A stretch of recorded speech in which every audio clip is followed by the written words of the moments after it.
L'École supérieure d'administration, d'économie, de journalisme et des métiers de l'audiovisuel ESAE offre de nouveaux challenges pour l'année universitaire 2023-2024. Étudiantes et étudiants, parents d'élèves nouveaux bacheliers, ESAE, c'est la garantie d'une formation de qualité à des conditions très avantageuses. À Gbedjromede, à Papa, à Boumekalavi et Parakou, inscrivez-vous en administration générale, administration du travail et de la sécurité sociale, trésor et finances publiques, impôts, diplomatie et relations internationales, journalisme et métiers de l'audiovisuel, gestion des marchés publics, planification et développement local, sciences économiques, sciences juridiques et toutes les filières des sciences de gestion. ESAE vous offre des bourses, demi-bourses et de réductions pour les premières inscriptions dans toutes ces filières. Waouh! En licence 1, 2 et 3 et en master, bénéficiez jusqu'à 50% de réduction sur tous nos sites. N'est-ce pas génial? Infoline. ESAE Gbedjromede, 3e rue à droite en quittant le carrefour Le Jador pour la BIBE Jéricho ou au plus 229 90 93 65 21 98 98 14 00 à Kpakpa au plus 229 52 88 33 33 à Boumekalavi au plus 229 52 88 44 44 Parakou au plus 229 52 46 12 12.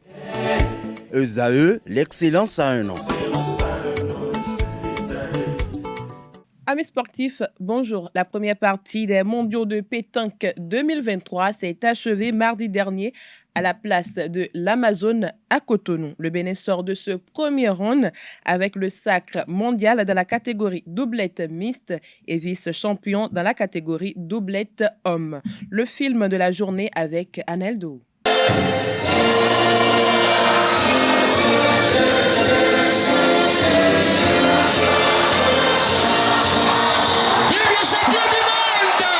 Clap de fin sur la première partie des mondiaux de pétanque 2023. Le Bénin sort de ce premier round avec le sacre mondial dans la catégorie doublette mixte, une première dans l'histoire du Bénin grâce au duo Marcel Gbetaglé et Laïma Sambo qui est venu à bout de la France 13-8. Les Guépards Boulis auraient pu décrocher un nouveau sacre en doublette homme. Malheureusement, Marcel Gbetaglé et Marcel Bior se sont inclinés devant les Français Dylan Rocher et Christophe Sario. Les différents acteurs repartent avec beaucoup d'émotion. Il faut dire que nous avons mal entamé la partie et après c'était un peu difficile par rapport à la pression des Français et en même temps la pression des arbitres ne nous arrangeait pas.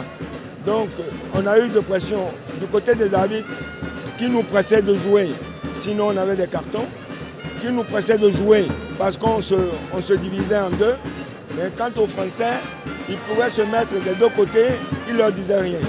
Ça a énervé un peu mes joueurs également, parce que c'était un peu de l'injustice. Mais c'est pas grave, c'est le sport. Après tout, quand on perd, on peut dire c'est l'arbitre, c'est autre. Sauf que nous n'avons pas été performants comme la doublette mixte. Mais c'est le sport. C'est dommage que vous ne placez pas beaucoup, mais chapeau à votre équipe. Bravo. Bravo au président de la fédération et bravo à Guy. Mes joueurs, ils ont fait une belle partie, une partie correcte, sérieuse. Ils ont respecté leur adversaire. Le public, c'est vrai que des fois, c'est un peu chaud, c'est folklorique, mais c'est tellement rare quoi, de vivre ça dans un championnat du monde avec ce public fervent, avec son équipe, ce qui est normal. Après, voilà, le sport, il faut respecter ses adversaires, que ce soit d'un côté ou de l'autre. Et après, ils ont super bien joué.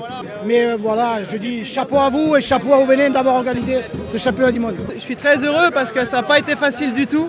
On est tombé vraiment contre une belle équipe du Bénin, Marcel Bio avec l'autre Marcel aussi. Ce matin d'ailleurs, on a perdu contre eux en mixte. Voilà, je suis très heureux parce que nous on n'est pas habitués à une ambiance comme ça et il a fallu vraiment être solide pour gagner. Donc je suis très heureux avec mon coéquipier Christophe, c'est son premier titre. Moi je connaissais que Marcel Bio, je connaissais pas l'autre Marcel. Et en mixte, ce matin il m'a fait voir qu'il était très fort. Marcel Bio, je pense que c'est un très fort joueur. Je pense qu'il s'est mis un petit peu la pression en finale parce qu'il voulait ramener son premier titre aussi. Mais vraiment, c'est une très belle équipe du Bénin. Le président de la Fédération internationale de pétanque et de jeux provincial n'a pas manqué d'apprécier la performance de l'équipe béninoise à qui il prodigue des conseils. Ils ont été formidables. Ils sont déjà sur les podiums en or, en argent. C'est extraordinaire. Mais ça, je savais, ils avaient été bien préparés par Guy Tronou, ils avaient bien été entraînés, ils avaient joué ensemble. Je savais qu'ils allaient faire fort. Mais il leur faut de l'expérience. C'est-à-dire qu'il faut qu'ils aillent faire des grandes compétitions régulièrement en Europe, en Asie, et puis qu'ils continuent à s'entraîner sérieusement. Et après, l'adresse, ils l'ont. Mais l'expérience à la pétanque, c'est vraiment... On le verra surtout sur le triplette. Ils auront plus de mal en triplette, les pays de l'Ouest, qu'en doublette. Mais il faut continuer, il faut travailler, il faut s'entraîner, il faut prendre de l'expérience. Chez les hommes, la doublette béninoise se contente de la médaille d'argent et le Bénin se projette déjà sur la suite du championnat. Notre objectif, c'était de prendre 3 médailles et de faire 3 podiums. Là, on en a pris un podium, on a médaille d'argent. Nous avons encore le titre de précision et la triplette. On pense quand même que nous n'allons pas être loin du bout. Une pause de 24 s'impose après 4 jours de compétition. Le mondial reprend jeudi 14 septembre avec les triplettes et les tirs de précision.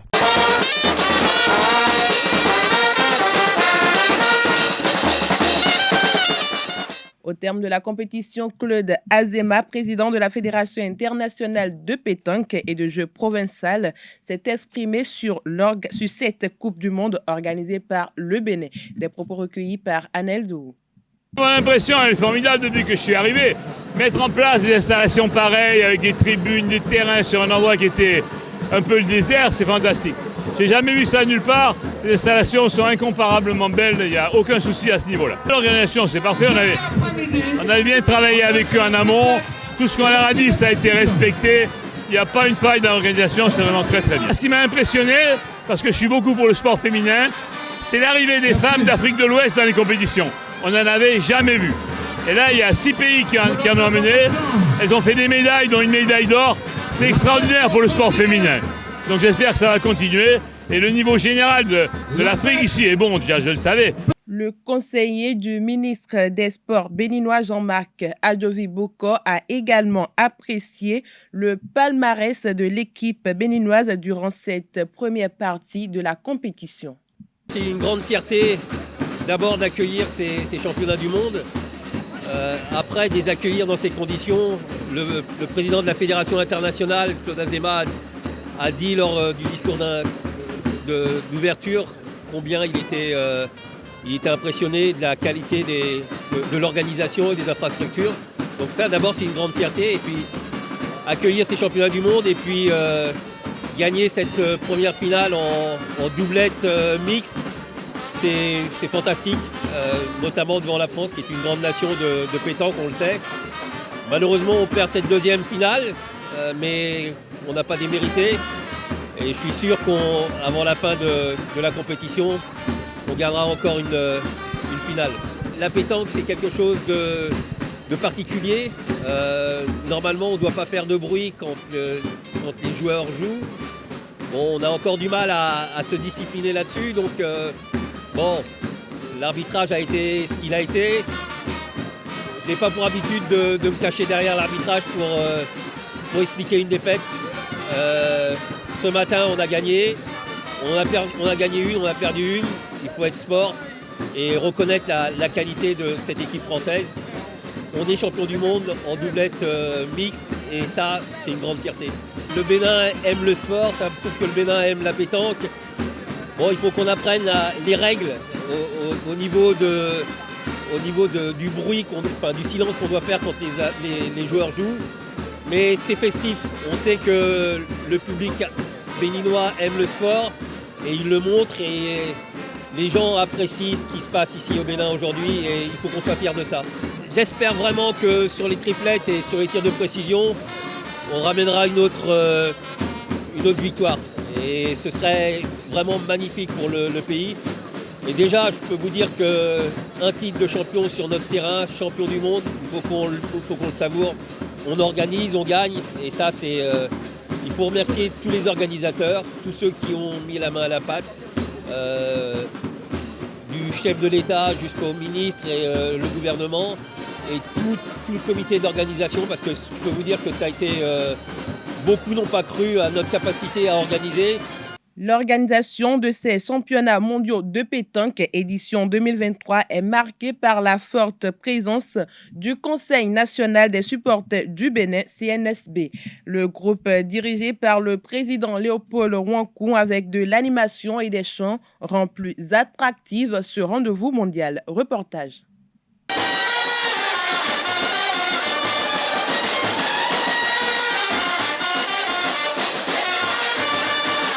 Ces chants et animations résonnent depuis le démarrage de ces championnats mondiaux de pétanque. Comme à l'accoutumée, le Comité national des supporters du Bénin s'est massivement déplacé pour contribuer aux victoires des boulistes béninois. Chants, danses, au rythme des fanfares ne cessent de retentir.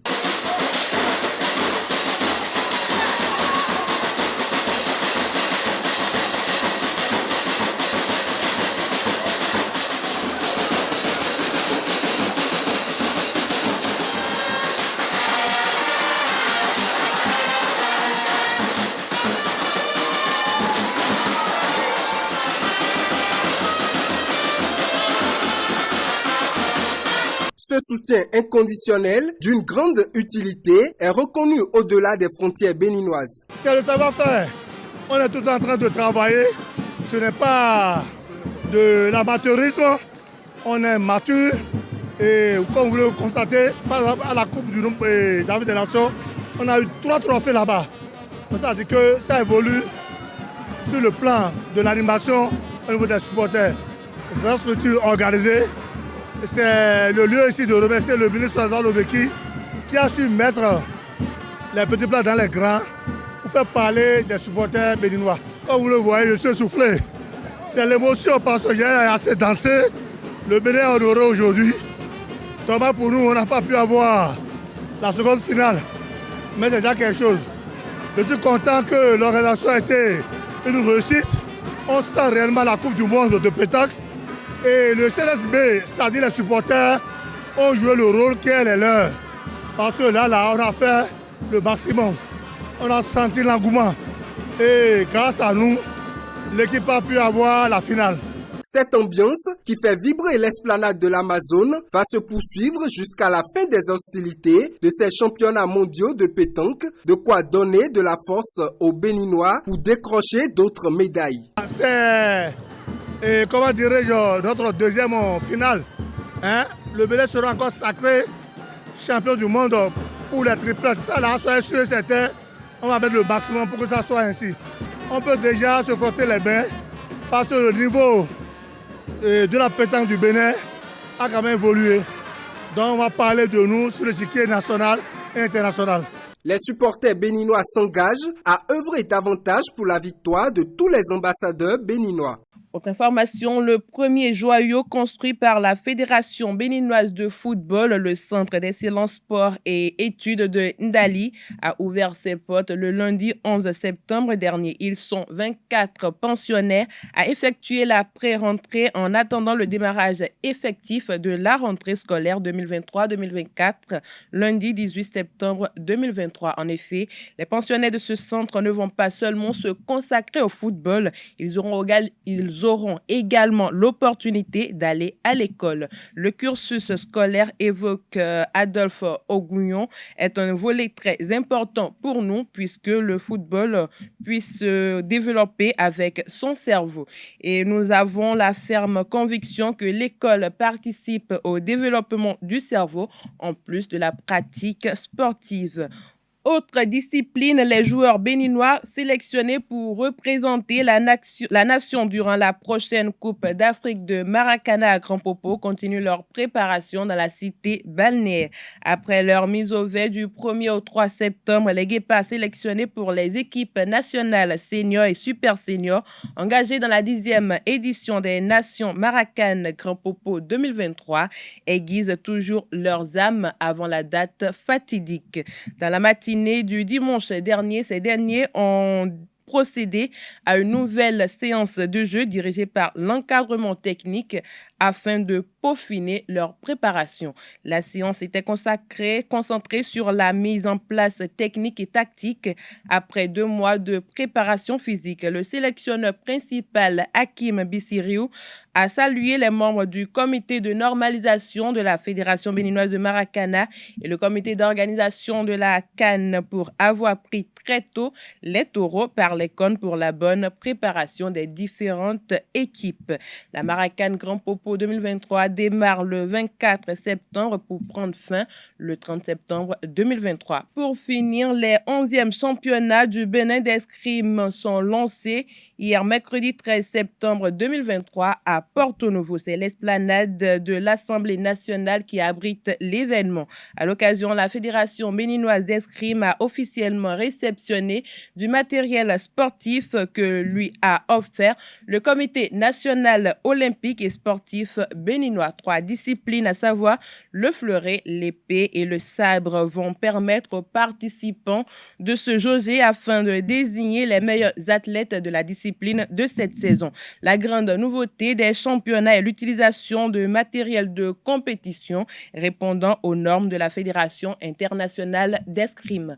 C'est tout pour la Paille des sports de ce matin. Merci et à très bientôt.